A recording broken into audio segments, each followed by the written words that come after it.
Pretty lucky that, you know, I've got ADHD and a bit of crackhead energy, I think. You know, I'm just a bit of a nutcase. Just go, right? When you have a job that allows you to do whatever you want with your time, the only person you're accountable is to you, it's a really hard job. All the gear, no idea, as they say, isn't it? We're going to meet Matt Farrugia from Hooker Terrigal, who's a member at Magenta Shores. We're just going to play some golf and learn more about his life and what he's up to. I think he's a bit of a silent achiever. Everyone sees what he does on signboards and on the portals, but I just want to unpack more of his life, who he is and how he got here, and most importantly, what drives him. Like, this is a pretty tough game we're in. Not everyone sees that day to day. You've got to have some fire in that belly and some deeper motivation to keep going. So it'd be cool to see. Handsome? How are you? I think so. I'll find out. What were you doing before you worked here? Before I worked here, McDonald's. Yeah? Yeah. For how long? Gosh, would have been, started there when I was 14, 9 months, whatever the first age was you're allowed to get a job, I jumped straight in. And then I think the principal and I had a bit of an agreement that school wasn't for me, and so yeah, she and I agreed that we should part ways. So yeah, right. I finished up school at, would have been 15, 16, something like that, and then just went full-time into Macca's. You're kidding? Nah. Yeah, right. Nah, and then thought, you know what, I'll figure out what's next thereafter. So went into that, ended up running the restaurant, which was really cool. I was the youngest restaurant manager at the time in Australia, and it was really weird because it was like 16 years old running the restaurant, but I had to have an 18-year-old there who worked underneath me to help me close the store at night. Like, just not being an adult. Just for supervision, right? Yeah, yeah, 100%. Just because they don't trust you. It was so weird. Where was the restaurant? Lake Haven. Okay. Yeah, so near where I grew up. Grew up at Warnervale. And then, yeah, finished that after like 4 years. Got a job here, which was super unexpected. Like, didn't really have much of an interest in golf at the time. Like, we played a little bit in school, and I thought, oh, why not? Apply for the job. Didn't think I'd get it. Yeah. Because I thought there'd be heaps of people who are either, you know, trainee golf pros or golfers that would want to work here, and then, yeah, got the start and did 2 years here, and it was unreal. Best 2 years ever. Really? Just cruised. Did absolutely nothing. Have a shot, then we can talk about that. Well, I've been pumping everything right lately, so let's see if we can try and actually hit one on the fairway. Probably too good. That'll play. When you say you worked at Macca's, surely there's some things that you took from there that you still apply to your career now. Is that right? Yeah, 100%. It would have to be one of the best jobs that anyone can do, like in terms of, like, you know, people will laugh at this, but I still think it's one of the most stressful jobs I've ever had. Yeah, it was. I imagine that's probably why I'm so process driven. Yeah. Because everything there has a process, like from salting the meat, salting the fries, to how you put the pickles on the burger. Like, every single thing has some form of process. Yeah. So if you apply that same process mindset to everything, it just becomes something that's so consistent. Yeah, because I heard you laugh about it, and I was like, hang on, there's probably some really good things at Macca's that you've learned that you still have. Oh, don't get that on film, Matty. I don't think he caught it. Fuck. The ball, that is. What made you want to get from there to here then? Like, how did that come about? Well, I think I just got to the point with McDonald's where it was like 4 years, a lot of pressure. Yeah. Didn't want to be one of those people who get stuck in the system. That is such a good shot. Thank you. You're back. Yeah. You're back. You should hit that on fatigue. Very dusty. It's a great shot. We're out. What was home life like for you growing up? Yeah, it was good. Like, we moved up from Sydney when I was really young, so obviously still in primary school. Didn't have like a major impact because at that point still early enough to make new friends and do that sort of thing. But yeah, probably just like a normal childhood like anyone else. Yeah. Nothing to complain about. Can't blame mum and dad for any of my choices. Yeah, they always tried their best to make sure we had like whatever it is they could provide. Yeah. They worked their ass off, so we got to see that. You know, like as young kids, mum and dad always worked. You know, like dad had 2 jobs, mum worked full time. You know, we had nan look after us, or as soon as we were old enough, you know, my brother would look after us as kids. So yeah, it was good. I think got a lot of insight to what like work really looks like. Love it. Let's go find this. Let's go get a ball, eh? That's the stroke. Same direction, just keep right next to it. Don't play enough these days. Yeah, right. Mate. What are you doing with your time there, mate? What's your excuse? Real estate. It's literally all I do. Real estate or the gym, as you probably see me post every day. There's a plug, eh? Yeah. I think I'm a bit obsessive, as you've probably noticed. Yeah. No, I literally, if I'm not at work, I'm usually either trying to get out and play golf, hanging out with mates, doing the normal things, but it's just so full on. It's like so hard to make plans and be committed to other things outside of real estate because, you know, it's like things just pop up. You know, I work Monday to Friday still full time in the office, so I'll usually get in the morning sort of 7:30, 8 o'clock, and then, you know, I'll leave sort of 5:30, but you don't really leave. Like you sort of just do what the job requires. So sometimes that's staying really late, sometimes that's in the office, sometimes that's just being at home and answering the phone. But I find it hard to make plans because it's a constant, and I know I'm never present. And I know that's not a very nice feeling to be hanging out with people that are always on their phone or not particularly listening or never present. And my mates hate it, but they know that about me. So I've probably just made a more conscious effort of who I can and can't get away with that sort of shit around. You know, like some of the boys will really rib me about it. If we're playing golf, my phone just doesn't stop ringing. It's like, we're supposed to play 18, I'll piss off after 9 because I know it's annoying. Where other mates will just go, that's just Farrugia and that's just what he does, and they get that that's just a part of it. Yeah, it's life now, right? Yeah, 100%, especially when you've got your phone on 24/7. Mate, as I said to you this morning, every time I see you, you're on the phone, right?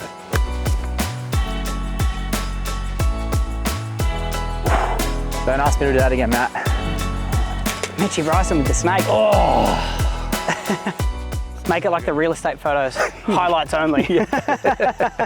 Well, why don't we pull up around the back of the tee box? Sit on the blue there, hey? Yeah, sit in the shade. I guess when you left here, like why real estate? Like why did you go to real estate from working? It was the most bizarre, like completely out of the blue for me. Like it would never have been something like if you asked me as a kid, was this an industry that I was interested in? Not even remotely. Now you hear people say like, oh, I had an interest in houses as a kid, or I've always liked real estate.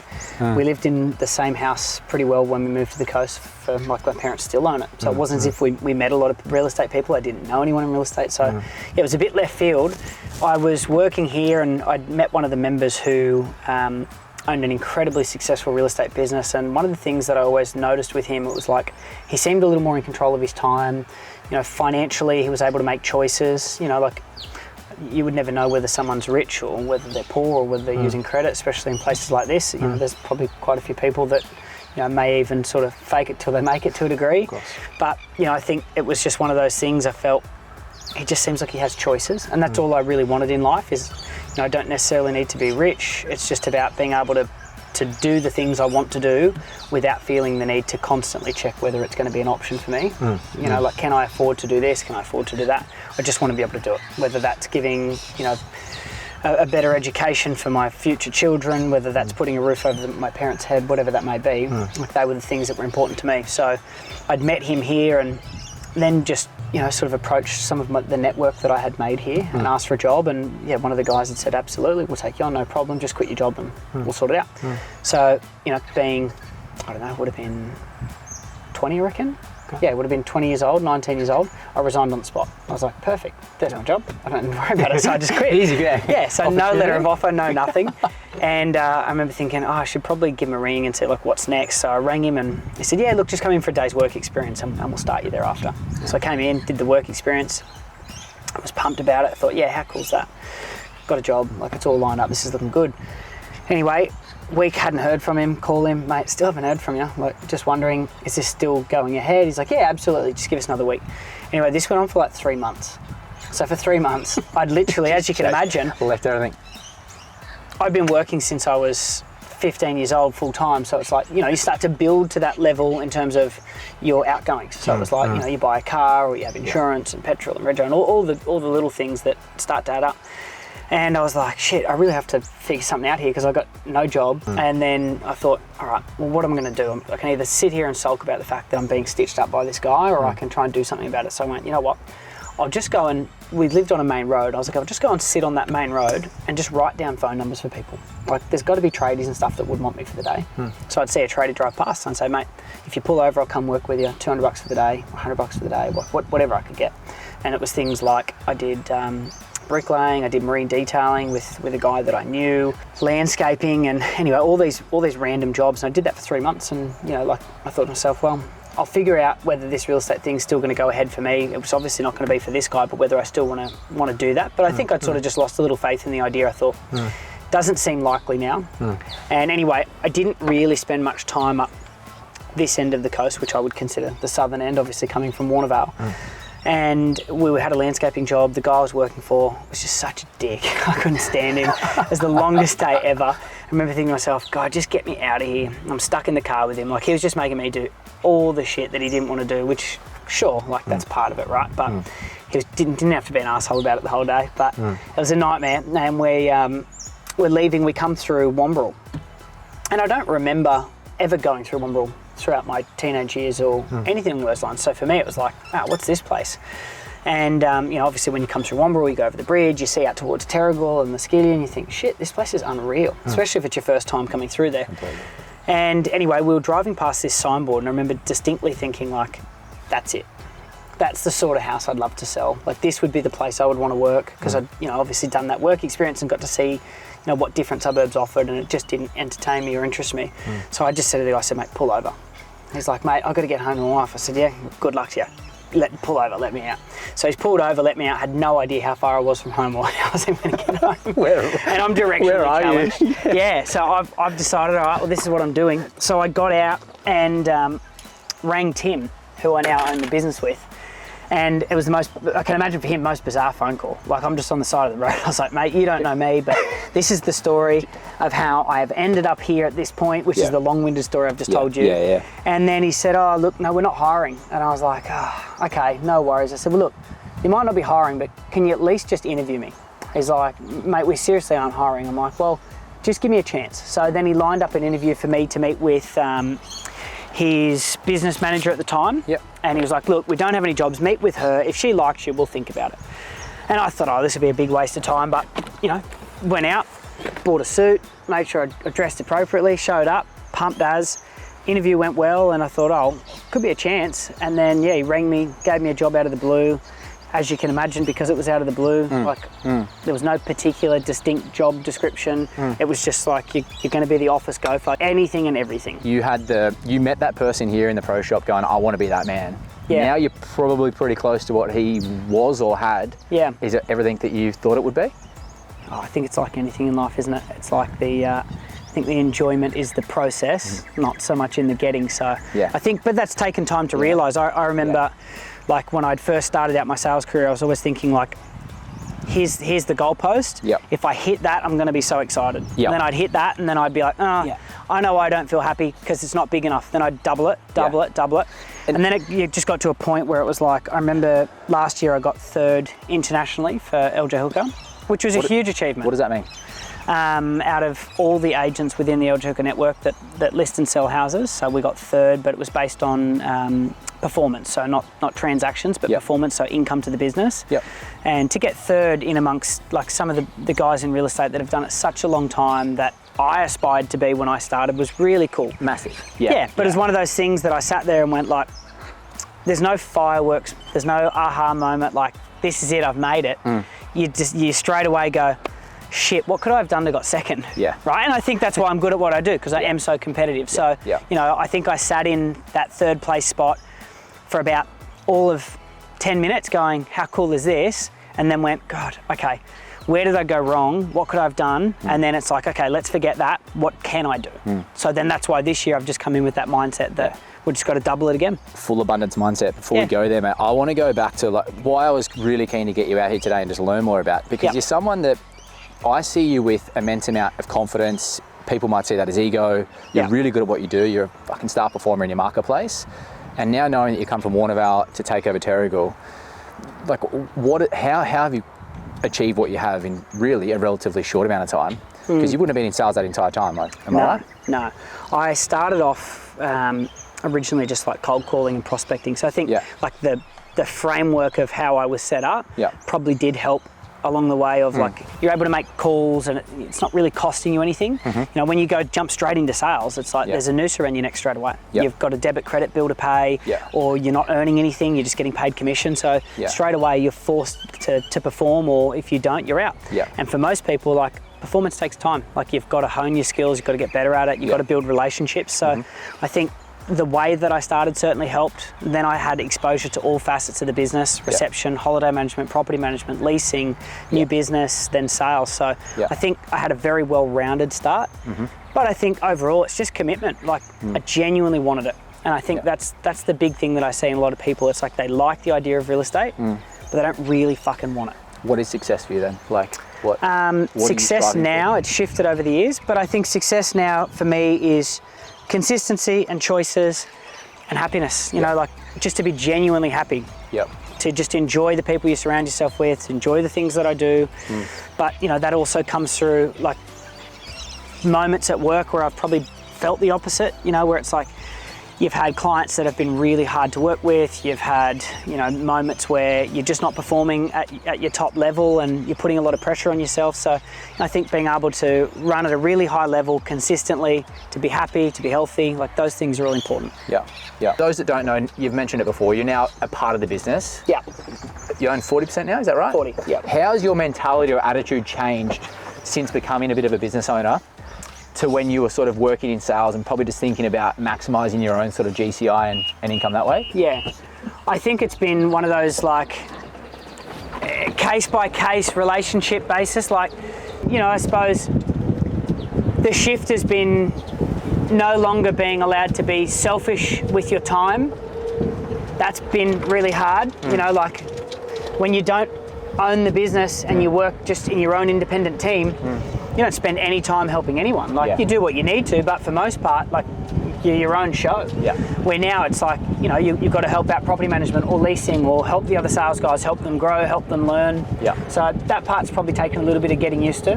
Have you struggled to let go a little bit of different tasks and to give people responsibility and instill the confidence to do so? Yeah, 100%. Yeah, I think that's just natural with me being so process driven, like obviously a bit of a control freak, so you know that doesn't go away, but I think it's gotten to a point where I might not micromanage now, but I might sort of just watch from afar and you know, just double check on things occasionally to make sure they're being done the way that I want them to be done. But I'm a perfectionist. It's just as annoying for me as it is for them. I don't like being that annoying. You know that, right? Yeah. 100%. 100%. But it comes from a place of good, yeah? You want always. the best for them. Always. You're trying to instill the right process and but you know what? Like if a mistake's made, I'm not the agent who goes, it was the assistant. Yeah.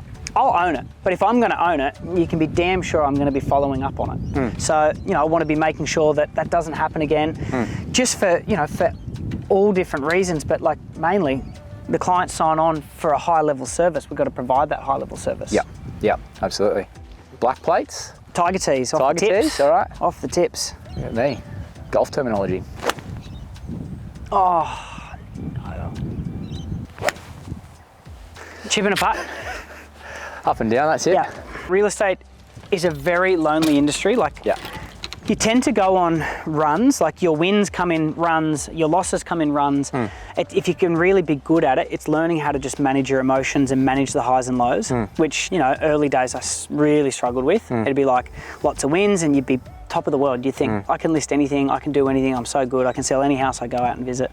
And then you lose 10 listings in a row and your real estate career's over. You start thinking about, you know, because people don't think about this in much context. Generally, the lifespan of a client, and let's just look at it from a real estate perspective rather than, doesn't sound very consumer friendly, but you know, when we meet a client, they're in the database and there's someone that you regularly make communication with, and you know, you might do appraisals and stay in regular contact for. But on average, that's 12 to 15 times, which would be, you know, over a couple of years, that all adds up, but you're constantly speaking to them. So it's like, it takes maybe 4 years to build a really strong relationship, to get an opportunity, to get in the door, to get the business. So when you lose it, that's 4 years worth of work just out the window. It hurts. And then you start thinking about like, how many opportunities you have to build into that pipeline to be able to lose that many. You know, like I know for myself, like I lose a lot more than I list. And that's, you know, that's probably a lot to do with me getting in my own way. Like I've never wanted to be the agent that overpromises and underdelivers. I'd rather be really conservative and honest on price, because I just know people rely on it. And it's great when we go through a hot market, you know, you see all these agents start really succeeding, the ones that, you know, who would naturally be a little bit ambitious or overpromise on price. That's a great market for them. But, you know, these markets where times are tough and you do need to be realistic and you do need to be accurate with your pricing, you know, that's where I feel we stand out. But it is a lonely industry, so having mates in the industry certainly help.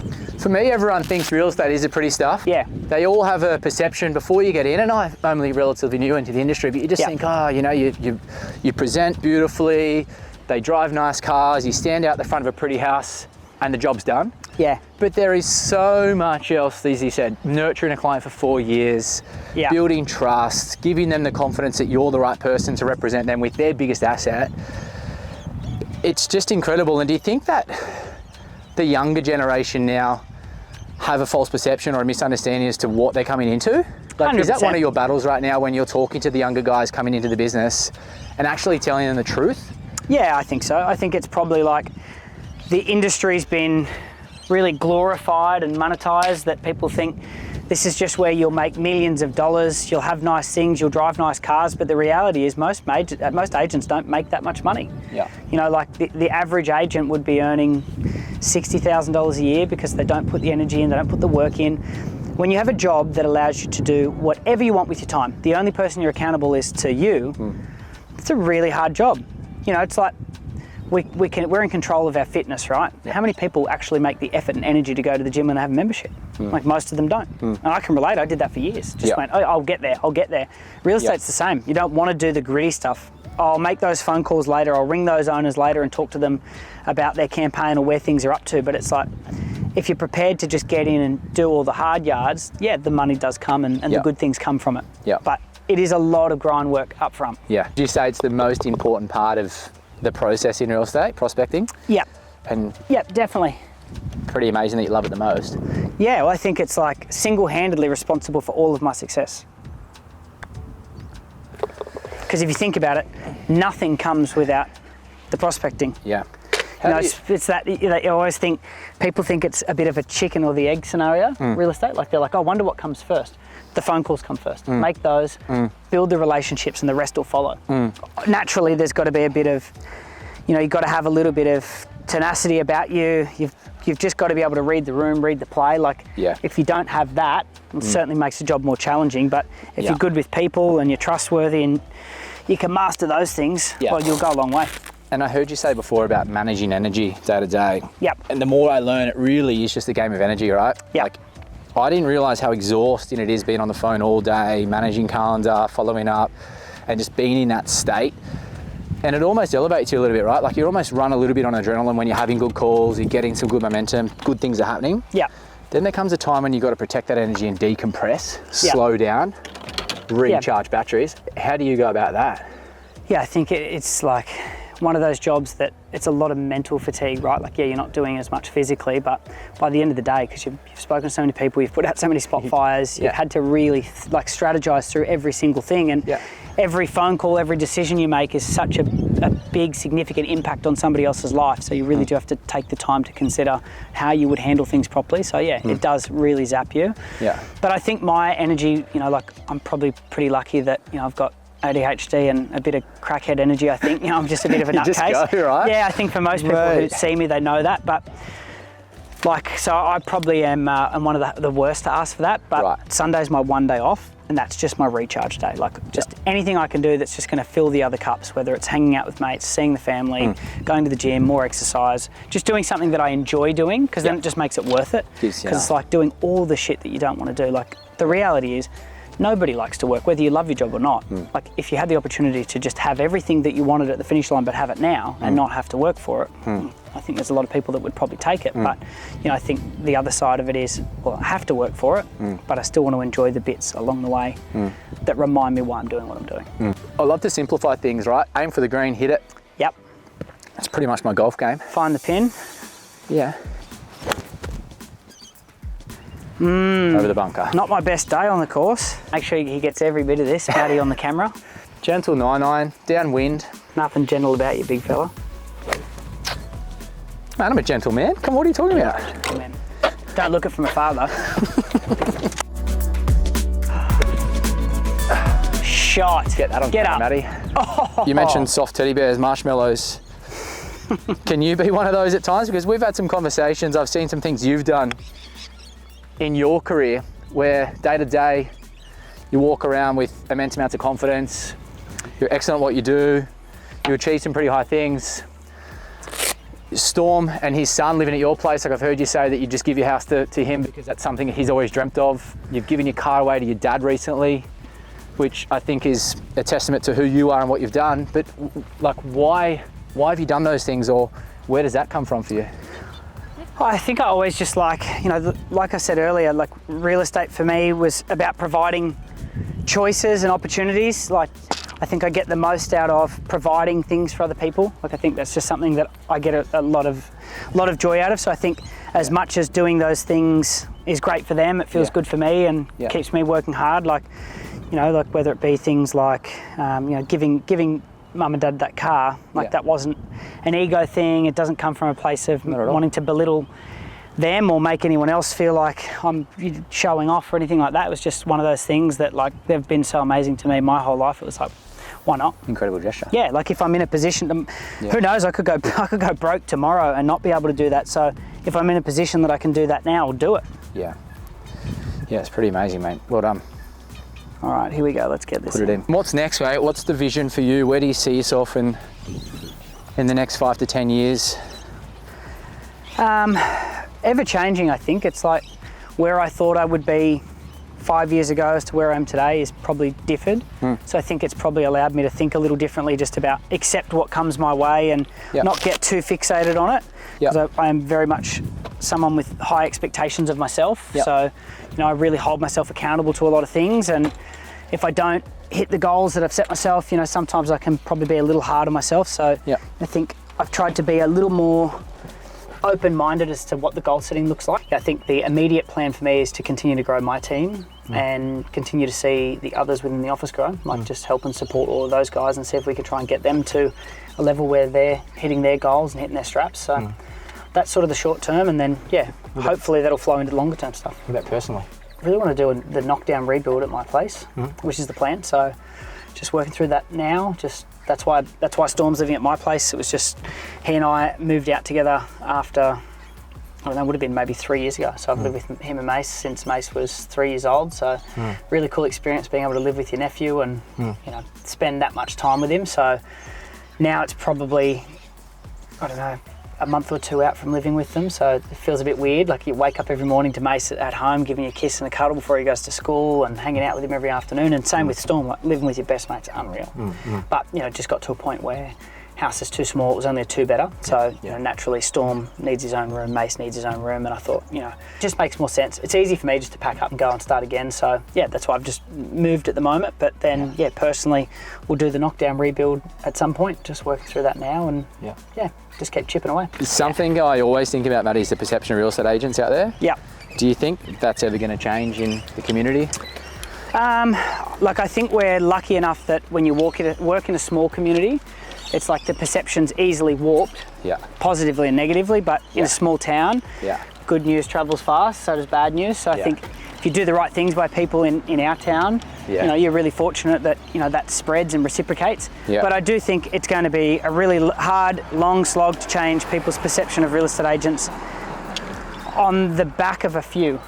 You know, there's a select few that probably don't handle themselves the way they should, don't market themselves the way they should, and you know, it's like, I don't particularly like real estate agents. I don't consider myself or call myself a real estate agent. People ask what I do, I just say I sell houses. Like I don't know, I think there's probably a lot of real estate agents that think that their role is a lot more important in society and in life than what it really is.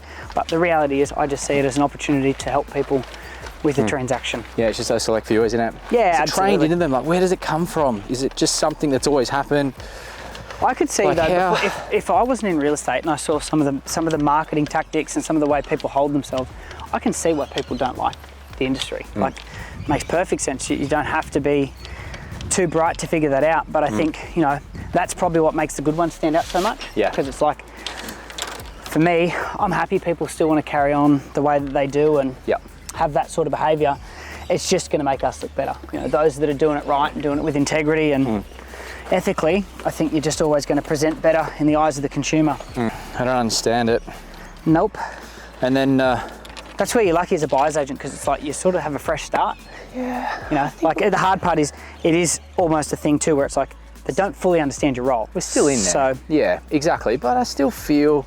You feel like you get categorised the same? Of course. Yeah. Yep. I would assume so. But I think my advantage is I don't really come from the industry. Everything we do is just via our own touch and taste. We've never really been brought up through an office of I guess a larger firm which has been established, which might already have that around it. Yeah, Well, it's interesting, mate. Like, I think you guys come out with a lot more authenticity because of that. Yeah. Like Luke, Nadine, yourself, like Yeah. it's very different to how you would receive someone in real estate generally. Buyer's agent, real estate agent, property manager, leasing agent. It's a very different approach, but it's probably just your past experiences, I suppose, isn't it? Yeah, maybe, yeah. And plus too, I think marketing's so different. Like on your side, your vendors are paying for marketing where you'll try and leverage that. You're then forced to market yourself in front of a house, and you're trying to leverage that time of someone that's been paid by vendor to come and market what is the property, but an agent will take advantage of that as well. Cars, stand out front of the house, you know, like that sort of, that doesn't really help the perception. No, not at all. So I don't know, until someone's willing to invest in marketing specifically for them, their brand, their authenticity, and then keep the house separate, I don't know if that's ever going to change. My thing's just time. I always think about it and go, I'd love to do more content. I don't have the time. Yeah. And is that something you've got a goal on yourself to do a bit more of? Yeah, it was funny. I've given it a lot of thought of late and started going, okay, I'm going to put some energy and effort into it. And then, just get busy and remember that my core focus is a real estate agent, not an actor. So of course, yeah. I just get on with it. And knowing what you know now, what piece of advice would you give to your younger self? Probably just to be patient. Like, be patient, be kind to yourself along the way. I think I put so much pressure on myself very early on that I probably didn't get to enjoy the start of my career. You know, it was like, I always wanted to be somewhere else. It was always like, you know, I just wanted to be the version of me that was a year from now or 2 years from now, because I just really wanted to see, would I make it? Would I be happy by then? So I think, you know, yeah, if I could go back and give myself any advice, it'd probably be just to stop and smell the roses and actually just enjoy the journey. Like you don't realise until you're through it that was probably the best part. Any regrets then? Not regrets. I guess, you know, like I'm probably someone who's naturally an overthinker. So I'll dwell on things quite a lot, or just like hold a thought for a really long time about, you know, situations or how I could have done things differently or what I could have learnt from things. So I think my regrets are in the moment, but I move on from them really quickly. So there's a lot of things that I have regretted, but I've taken them as a lesson and moved on. Did you have to learn that mentality? Yep. Yeah, years of sulking. The last couple of years realising that, you know, life won't always be what you expect it to be. You know, like I had this perception and this perfect plan in my head as to how my life would look. Yeah. And I think that's where the biggest disappointment came, was it's like, I'm not where I thought I would be, is probably what causes more angst and disappointment than anything, because you start thinking, I should have been further ahead, or I would have expected that I would have done this by this age and been here by this age. But, you know, since probably the last 2 years, I've started to try and drop that mentality and just accept life for what it is, and the things that I do now for what they are, and just try and take it as it comes. Like, obviously still have forward thinking and forward planning, but, you know, don't be so fixated on that result, but be fixated on, you know, the process and the journey that's going to get me there. Oh, and then he hits one fat. I think it's something, mate, you should be proud of yourself, hey? Stop, reflect, and know you've achieved a lot really quickly. And for me, every interaction we've had, mate, I really appreciate your time and what you've been able to share with us, and just the simple things, dialogue, challenges in your life, what's going on, and I think you've always been someone that's been great for us, so I appreciate your time, brother, and great to share your story today, hey? And yeah, absolutely. I hope you get a little bit out of it, and obviously get one over in golf too. Yeah. Good to get out and actually hit a couple of shots. Yeah. Put this one in now. All right, here we go. Last one of the day. Oh, still bad contact. It's coming in though, mate. This could get closer than you. Closer than the two I hit well. Isn't that ironic? How's it go? Adapt, pivot, overcome. Get in. Oh. All right, cut. That's it. That's all we need to know.